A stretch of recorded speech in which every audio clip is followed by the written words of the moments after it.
আসসালামু আলাইকুম এভরিওয়ান। আজকে আমি আপনাদের কাছে নতুন একটি রেসিপি নিয়ে এসেছি, যেটার নাম হচ্ছে কোরিয়ান স্পাইসি রামেন।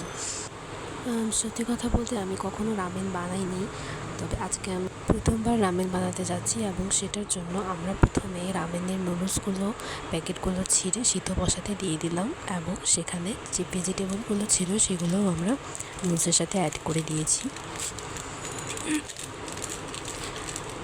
সেখানে আমরা নুডলসের সাথে এখন ভেজিটেবলগুলো অ্যাড করে দিচ্ছি। আজকে আমি আপনাদের দেখাবো শুধুমাত্র রান্নাগুলো স্টেপ বাই স্টেপ, কীভাবে কোন স্টেপের পর কোন স্টেপ এসেছে সেগুলো আমি আপনাদের দেখাবো আজকের ভিডিওতে। এবার আমি নুডলসগুলো সুন্দর করে নেড়ে চেড়ে দিচ্ছি।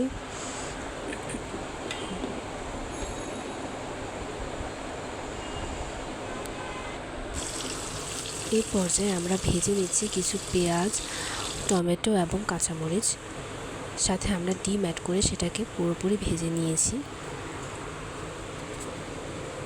দেখতেই পাচ্ছেন কি সুন্দর একটি কালার চলে এসেছে। এরপর আমরা তৈরি করে নিয়েছি আমাদের কোরিয়ান রামেন সসটা কীভাবে বানিয়েছি সেটা আমি আপনাদের পরের ভিডিওতে বলে দিব।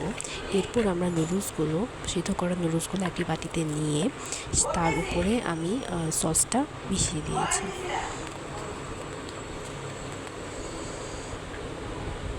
তৈরি হয়ে গেছে আমাদের কোরিয়ান স্পাইসি রামেন নুডলস। এখানে আপনারা চাইলেন ডিমটাকে পোচ করে নিতে পারেন, কিন্তু আমি ডিমটাকে এখানে ভেজে নুডলসের সাথে দিয়ে দিয়েছি। দেখেন কি সুন্দর একটি কালার চলে এসেছে।